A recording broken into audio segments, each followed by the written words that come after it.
అన్న ఇప్పుడు ఇంకోటి చూసుకుంటే మన టాపిక్ జూబ్లీ హిల్స్ రేపు 11th మన ఎన్నికలు ఉన్నాయి, ఉప ఎన్నికలు. అది ఎవరు గెలిచే అవకాశం ఎక్కువ ఉంది జూబ్లీ హిల్స్? అవకాశం పక్కన పెడితే నా అభిప్రాయం చెప్తా. చెప్పు. బికాజ్ ఇంతకుముందు మాగంటి గోపీనాథ్ గారు ఉండే, ఆయన ఫస్ట్ టీడీపీ నుంచి గెలిచారు. అవును. తర్వాత బీఆర్ఎస్ వచ్చింది కాబట్టి బీఆర్ఎస్ ఎందుకు బీఆర్ఎస్ లో చేరాడు? చేరే ముందు ఏం మాట్లాడుకుంటారు? నాకు కొన్ని హామీలు ఉన్నాయి, మీరు అవి నెరవేరుస్తుంటే మీ పార్టీలోకి వస్తా అంటాడు. హామీలు ఎవరికి? ప్రజలకి. రైట్, మంచి పనులు చేశాడు, కాదనలేము. ఆ లీడర్కి ఆ ఏరియా మీద పట్టుంది, నాలెడ్జ్ ఉంది కాబట్టి మాట్లాడగలిగాడు. Okay, done. నెక్స్ట్ కూడా నీకు ఎలక్షన్స్ వచ్చాయి, నీకు అవకాశం వస్తుంది. అనుకోకుండా ఆ పెద్ద ఆయన లేడు, చనిపోవడం జరిగింది. నీకు మళ్ళీ ఎలక్షన్స్ వచ్చాయి. ఆయనలాగా నీకు ఇంకో ఏరియా మీద పట్టున్న లీడర్ కావాలి, మాట్లాడగలగాలి. నువ్వేమైనా పేపర్ పట్టుకొని వెళ్తే అది ఆయనకు అర్థం అవ్వాలి, అర్థమై దాన్ని ఎలా సాల్వ్ చేయాలో కూడా ఆయన ఆలోచించుకోవాలి. అలా కదా ఉండాలి. అట్లాంటప్పుడు ప్రధానంగా 3-4 కనబడుతున్నారు. ఇప్పుడు నేను చెప్తా విను. నేను సర్వే చేశా, పర్సనల్ సర్వే, అందరినీ అడిగా. ముస్లిం ఓటర్లని కొంతమందిని అడిగితే ఓ డివైడ్ టాక్, ఏం లేదు కాంగ్రెస్కి వేస్తామని కొంతమంది, బీఆర్ఎస్కి వేస్తామని కొంతమంది. ఎందుకు బీఆర్ఎస్కి వేస్తావు అని అడిగాను నేను ఫస్ట్. అంటే సార్ మా ఉన్నప్పుడు మంచి పనులు చేసిండు అందుకని చెప్పేసి ఆమెకి వేద్దాం. ఆయన ఉన్నప్పుడు నీకు మంచి పనులు చేసాడు, నీకు ఇంకొన్ని పనులు పెండింగ్ ఉన్నాయి, అవి ఎవరు చేయాలా? ఇప్పుడు ఆమె నోరు తెరిచి మాట్లాడట్లా, స్టేజ్ ఎక్కిస్తే ఏడుస్తుంది, మైక్ ఇస్తేనేమో అసలు తీసుకెళ్ళి కేటీఆర్కి ఇస్తుంది నువ్వు మాట్లాడు అని, దండం మాత్రం పెడుతుంది పుష్కలంగా. మాట్లాడగలగలేని నేతకి నువ్వు సింపతి ఓట్లు ఎలా వేస్తావు? నీకు ఒక నాయకుడిని ఎన్నుకునే అవకాశం వచ్చినప్పుడు దాన్ని యూటిలైజ్ చేసుకోండి. ఇదేం డొనేషన్ కాదు, చారిటీ కాదు కదా. అయ్యో పాపం, సింపతి ఓట్లు ఏంటి నాకు ఇప్పటికీ అర్థం కాల. నీ సార్ ఉన్నప్పుడు నీకు మళ్ళీ పనులు కావాలంటే ఆ ఏరియా మీద ఇంకో పట్టున్నో ఇంకొకరిని ఎత్తుక్కో. ఆ సార్ కంటే మంచోడో లేకపోతే తక్కువ ఎక్కువ నాలెడ్జ్ ఉన్నాడో నీకు కావాలి, నీకు అవకాశం వచ్చింది. నెక్స్ట్ మళ్ళీ బీజేపీకి వెళ్ళా, ఆయన అసలు మాట్లాడని కూడా మాట్లాడట్లా. ఉన్నాడు ఇక్కడే, ఎప్పటి నుంచో పోటీ చేస్తున్నాడు, పర్లేదు, సీటు కూడా సంపాదించుకుంటున్నాడు, సంతోషం. వీళ్ళు బోరబండ నుంచి ఎర్రగడ్డకి క్యాంపెయినింగ్ చేస్తున్నారు. చేసేసరికి కెమెరామెన్లను, మనం ఇట్లా పిల్లలు ఉంటారు కదా, పిలుచుకున్నారు. ఓకే, రోజుకి ఇంత ఇస్తాం, మమ్మల్ని బాగా కవర్ చేయండి అని. ఈ కవర్ చేసే వాళ్ళకు ఓ వెహికల్ ఉంటుంది, ఓపెన్ టాప్ జీప్, అది టైంకి రాలా. ఆ కెమెరా ఏమో ఈసారికి ఫోన్ చేశాడు, డైరెక్ట్ ఈమెయిలే, సరే ఇంకా బండి చూద్దాం. బాబోయ్, నీకు ఫోన్లో మాట్లాడడం రాదు, మైక్ ఇస్తే మాట్లాడడం రాదు, నీ తరఫున ఎవడెవడో వచ్చి మాట్లాడుతున్నారు, ఎందుకు అవసరం అంటే నువ్వు కదా మాట్లాడుకోవాలి, నువ్వు కదా ఇక్కడ గెలవాలి, నోరు లేదు. నెక్స్ట్ ఇంకొకటి, ఇప్పుడు ఈమెనే గెలిపించాం అనుకుందాం బీఆర్ఎస్ని, ఇప్పుడు చాలా సర్వేలు బీఆర్ఎస్ అంటున్నాయి కూడా. నువ్వు గెలిపించినా కూడా ఆమె దగ్గర నువ్వు సమస్య పట్టుకొని వెళ్ళావనుకో, ఆమె ఏం చేస్తుంది? డైరెక్ట్ రేవంత్కి ఇచ్చి ఇది సాల్వ్ చేయని అడగలేదు, తనకు నోరు లేదు, కేటీఆర్కి చెప్తుంది. కేటీఆర్ చెప్పిన తర్వాత ఏమవుతుంది?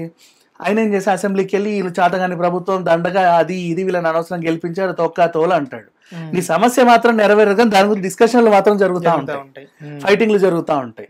ఈ సమస్య నెరవేరాలంటే ఏం చేయాలి? ఆ ఏరియా మీద పట్టరు. ఇప్పుడు నవీన్ యాదవ్ ఉన్నాడు, శ్రీశైలం యాదవ్ గారికి ఎన్ని పరిచయాలున్నాయో మనకు తెలుసు, అవునా?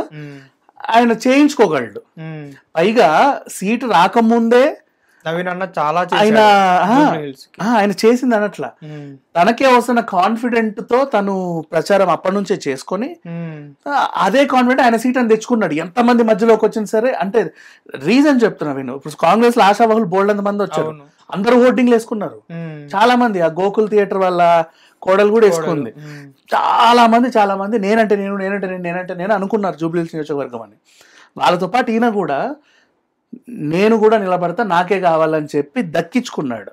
అంటే ఆయన అనుకుంది అయితే ఏదో తెచ్చుకున్నాడా? ఆయన సీట్ ఆయన తెచ్చుకున్నప్పుడు నీ సమస్యను కూడా తీసుకెళ్తాడుగా. నెక్స్ట్ ఇంకొకటి, బీజేపీకి వేసిన నరేంద్ర మోడీ వచ్చి నీ సమస్యలు పరిష్కారం చేయడు, బీఆర్ఎస్ కేస్తే కొట్లాడతారు తప్ప పరిష్కారం అవ్వవు, ఎందుకంటే వాళ్ళ ప్రభుత్వం లేదు కాబట్టి. ఈయన కేసు స్టేట్ లో కూడా నీ ప్రభుత్వం ఉంది కాబట్టి అవుతాయి పనులు. సినీ కార్మికులకైనా, మాగంటి గారు ఎందుకు సినీ కార్మికులకు బాగా చేశారు అంటే, అప్పుడు యాక్చువల్గా ఆయన బేసికలీ నిర్మాత, ఆయనకి తక్కువ స్థాయి చిన్న ఇదేంటిది సెట్ వేసేవాడు, సెట్ బాయ్స్ లైట్లు మోసే వాళ్ళ దగ్గర నుంచి ప్రొడ్యూసర్ దాకా అందరి కష్టాలు తెలుసు కదా, జూనియర్ ఆర్టిస్ట్ నుంచి పెద్ద అందరి కష్టాలు తెలుసు కాబట్టి ఆయన 3 సినిమాలు నిర్మించాడు కాబట్టి చేస్తాడు. నెక్స్ట్ తలసాని గారు ఆయన ఉన్నప్పుడు వాళ్ళ పార్టీ అధికారంలో ఉంది కాబట్టి వీళ్ళ ప్రాబ్లమ్స్ అన్ని ఎంతో కొంత సాల్వ్ అయ్యాయి. అప్పుడు సాల్వ్ అయినాయి కదా అని ఇప్పుడు నువ్వు ఈమెను గెలిపిస్తే ఇంకా మళ్ళీ నీ కొత్త ప్రాబ్లమ్ సాల్వ్ అవ్వవు, అలాగే ఉంటాయి. 3 ఏళ్ళైనా నీ ప్రాబ్లమ్ సాల్వ్ అవ్వవు. అప్పుడు లాస్ట్కి ఏమంటావు, ఈ కాంగ్రెస్ ఉన్నప్పుడు అలా మా ప్రాబ్లమ్స్ ఏం అవ్వలేదంట, మళ్ళీ ఇటేస్తావు. నువ్వు వాళ్ళని ఎంచుకుంటే కదా నీకు వచ్చి చేసేది. అండ్ ఈ జూబ్లీ హిల్స్ ఎలక్షన్స్ మెయిన్కి జనాల నాడి పట్టుకోవాలంటే యాక్చువల్గా నీకు మహిళా ఓటర్లు కీలకం. వీళ్ళు పొద్దున్న నుంచి సాయంత్రం వరకు మహిళలకి తిరుగుతున్నారు, బాగానే ఉంది. నెక్స్ట్ ముస్లిం ఓట్లు కీలకం. వాళ్ళకి నువ్వు ఏదైనా చేయడానికి ఏదైనా అంటే ప్రతి ఒక్కరు వాళ్ళంతట ప్రచారాలు వాళ్ళు చేసుకుంటున్నారులే, ఎవరిది వచ్చింది వాళ్ళు. నెక్స్ట్ సినిమా కార్మికుల ఓట్లు కీలకమే. ఇక నవీన్ యాదవ్ వాళ్ళ దగ్గర ఉన్న ప్లస్ పాయింట్ ఏంటంటే వినాయక చవితి చందాలప్పుడు ఎవరు వెళ్ళినా వాళ్ళ మండపం ఇక్కడ ఉన్నా లేకున్నా సరే ఎక్కడన్నా ఉండని మండపం, చందా అనగానే ఎంతో కొంత ఇచ్చేవాడు, డీసెంట్ అమౌంటే ఇచ్చేవాడు. ఆ చందాలు తీసుకున్న వాళ్ళు ఓట్లు వేసినా కూడా గెలుస్తాడుగా. 700 మంది 600 మందికి ఇచ్చేవాడు అన్ని విగ్రహాలు. ఎవరైనా చనిపోతే 5,000 10,000 ఇస్తాడు ఇంటికి, ఊరికే దాన సంస్కారం అట్లా ఉంచండి అని. దేనికన్నా ఇబ్బంది పడతారేమో. ఇట్లా ఉన్నప్పుడు నీకు ఆ ఏరియా మీద పట్టు ఉంది, సినిమా వాళ్ళతో సంబంధాలు ఉన్నాయి, ఇంకేం కావాలి? ఇనఫ్ కదా. పనులు కూడా అయ్యే ఛాన్స్ ఉంది ఈజీగా. ఆయన కోమటిరెడ్డిని కలిసి చేయగలడు, సినిమాటోగ్రఫీ మంత్రి రేవంత్ రెడ్డిని కూడా కలిసి చేయగలడు, నీ పని అవుతుంది. సో పని అయ్యేటట్టు చూసుకోవాలి తప్ప అయ్యో పాపం మా సార్ ఉన్నప్పుడు ఎలా ఉండేనని చెప్పి సింపతి పెట్టొద్దు. ఎలక్షన్ అంటే సింపతి కాదు కదా. అట్లా ఆ సింపతికి నువ్వు ఓటేయాల్సిన అవసరం ఏంది? ఆయన చనిపోయిన వెంటనే ఆ పోస్ట్ వాళ్ళ ఆవిడకి ఇచ్చేయచ్చు కదా, ఏదో గవర్నమెంట్ జాబ్ తండ్రి పోతే కొడుకు వచ్చినట్టు. అవును, ఇది దాన్ని కూడా నేను వ్యతిరేకమే తెలుసు. ఎందుకంటే ఆ తండ్రికి ఉన్న స్కిల్స్ ఆ కొడుకు ఉండాలని రూల్ ఏముంది? పోయిన వెంటనే పిలిచి అదే ఉద్యోగం వీళ్ళకి కట్టబెడతారు. వీళ్ళకి ఆ నాలెడ్జ్ ఉండాలి కదా. ఇప్పుడు సీఎం పోతే వాళ్ళ కొడుకుని సీఎం చేయడం, ఇంకెవరో పోతే వాళ్ళ నెక్స్ట్ జనరేషన్ ఏదో చేయడం, వాళ్ళకు కూడా నాలెడ్జ్ ఉండాలి కదా. అది నేను అనేది. ఇంకొకటి చూసుకుంటే 2 రోజుల కింద జూబ్లీ హిల్స్ ఎలక్షన్స్లో మాగంటి గారి తల్లి గారు బయటికి రావడం అనేది జరిగింది. అంటే మా కొడుకుని చంపింది పలానా వాళ్ళు, వీళ్ళ వల్లే చనిపోయాడు అనేది ఒకటి బాగా రూమర్ క్రియేట్ అవుతుంది. అది ఎంతవరకు నిజం అన్న? అది లేదు, పబ్లిసిటీ స్టంట్లే. కానీ మాగంటి గారు అనారోగ్యం పాలై చనిపోయిన విషయం అందరికీ తెలుసు, ఆరోగ్యం బాలేక చనిపోయాడని. సో ఏమో ఎలక్షన్ టైంలో ఎవరైనా ఏమన్నవచ్చు. ఫస్ట్ ఇది లాస్ట్లో తల్లి వచ్చింది, ఫస్ట్లో కొడుకు వచ్చి అసలు ఆవిడ మా తల్లే కాదు అని చెప్పి ఏదో ఉత్తరం ఇచ్చినట్టుగా కొన్ని వార్తలు వచ్చాయి. ఇట్లాంటివి అన్ని అవుతా ఉంటాయి, బయట ఏం పట్టించుకోవాల్సిన అవసరం లేదు. మొన్న ఒక పబ్లిక్ మీటింగ్ లో కూడా మాట్లాడుతూ రేవంత్ రెడ్డి గారు ఒక మాట అనడం జరిగింది, కాంగ్రెస్ ప్రభుత్వం లేకపోతే ముస్లింసే లేరు అన్నట్టు. అది దాన్ని ఎలా చూడొచ్చు మరి? ఆయన అన్నది తప్పు. చాలా మంది ఏంటంటే ఈ బీఆర్ఎస్ వాళ్ళు ఆయన కావాలని బెదిరిస్తుండు ఏదో చేస్తుండు అని అన్నారు. కానీ ముస్లిమ్స్ కి వైఎస్ఆర్ గారు ఉన్నప్పటి నుంచి కాంగ్రెస్ ముస్లిమ్స్ కలిసే ఉన్నాయి. వైఎస్ఆర్ గారు చనిపోయిన తర్వాత కొంచెం మజ్లిస్ వాళ్ళు ఏంటంటే అధికారంలో ఉన్న పార్టీతో పొత్తు పెట్టుకుంటే వాళ్ళకి పనులు అవుతాయన్న ఆశతో బీఆర్ఎస్ తో జాయిన్ చేయడం తప్పితే అంత సీన్స్ ఏముండదు అక్కడ. బట్ ఎప్పటికీ వాళ్ళకి కాంగ్రెస్ అంటే చాలా ఇష్టం. నాకు తెలిసినంతవరకు నాకున్న నాలెడ్జ్ ప్రకారంగా మన హైదరాబాద్ ముస్లిమ్స్ అయినా చాలా సీనియర్స్ ఉన్నారు.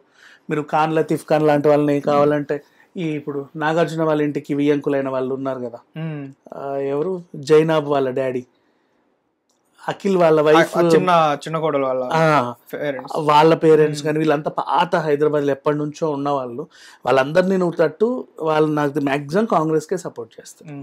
అంటే ఓవరాల్ గా మీ అభిప్రాయం ఏంటి జూబ్లీ హిల్స్ ఎలక్షన్స్ మీద? సింపతిలు పెట్టుకోవద్దు అని మాట్లాడాలని చేయండి. నేను ఉన్న ముగ్గురులో ఏమో గెలిస్తే ఎవరన్నా గెలవని వాళ్ళ ఇష్టం అబ్బా, కానీ ఎన్నుకునే వాడిని సింపతీలతోనో ఇంకా దేనితోనో ఎన్నుకోవద్దని చెప్తున్నా అంతే. వాళ్ళిద్దరు మాట్లాడట్లా. ముగ్గురు ప్రధాన పార్టీలు తీసుకుంటే నవీన్ యాదవ్ కొంచెం చురుకు. ఇప్పుడు ఈవిడ ఎన్నుకున్నా సరే నీకు రేపటి రోజు షాప్ ఓపెనింగ్లకి ఎగ్జిబిషన్ ఓపెనింగ్లకి పనికొస్తుందేమో తప్పితే మీ పెళ్లికి వచ్చి కూర్చొని వెళ్ళొద్దేమో. కానీ నువ్వు అంత ఈజీగా సమస్య చెప్పలేవు. ఇచ్చిన సమస్య అది సమస్య అని ఆవిడకి అర్థం కావడానికి కూడా కొంచెం టైం పడుతుంది. అట్లా ఉంటది. ఈయనంటావా, నేను ఇందాక ఒక ఎగ్జాంపుల్ నేను కల్లారా చూసా బాబు. కెమెరామెన్, నాకు తెలిసిన కెమెరామెన్, మనకి ఎక్కడో చూస్తూ ఉంటాం కదా, ఏంటి ఇట్లా వచ్చాయంటే ఇలా ఎలక్షన్ అన్న ఎంత ఇస్తారు, మంచి డీసెంట్ అమౌంట్ ఇస్తారు, ఓకే పర్వాలేదు. Be happy. అంటే వాళ్ళకి ఇక్కడ యూట్యూబ్ లో తక్కువ వస్తాయి కదా శాలరీస్ కెమెరామెన్లకి. అవునవును. ఉన్నాను 4 రోజులు క్యాంపెయినింగ్ ఎప్పటి వరకు అంటే 9th వరకు. ఓకే, ఎంత ఇస్తారు? రోజు ఇంత ఇస్తామన్నారు. ఏంటి నీ ప్రాబ్లం ఏంటి, ఎందుకు చిరాకు పడుతున్నావు అంటే బండి రావాలన్నా ఇంకా రాలేదు. ఆ ఎమ్మెల్యేకి ఫోన్ చేసి అసలు ఏదో వస్తుంది. ఇప్పుడు అదే నవీన్ అనుకున్న వాళ్ళ ఇంటికి వెళ్ళి కూడా అడగొచ్చు, పక్కనే చేస్తాడు. ఆయన చేయకపోయినా ఆయన దగ్గర ఉన్న వాళ్ళతో చేపించుకుంటాడు. హిట్ టీవీ యాప్, ఇందులో short news, live news, entertainment shows, movies, digital magazines తో పాటు మీ జిల్లా వార్తలను కూడా ఫ్రీగా చూడొచ్చు.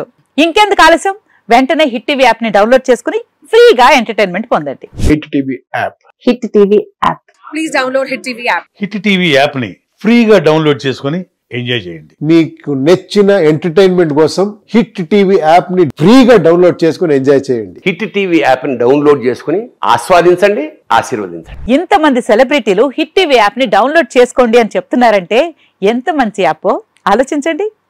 అమెరికా అమెరికా అమెరికా అమెరికాలో చదవాలనుకునే వాళ్ళకి విశ్వసనీయమైన పేరు మన శౌర్య కన్సల్టెన్సీ. UK లో 1 year masters, UK లో 1 year masters, 2 years work permit up to 5 years visa. Contact Saurya Consultancy. Contact 89851 89851.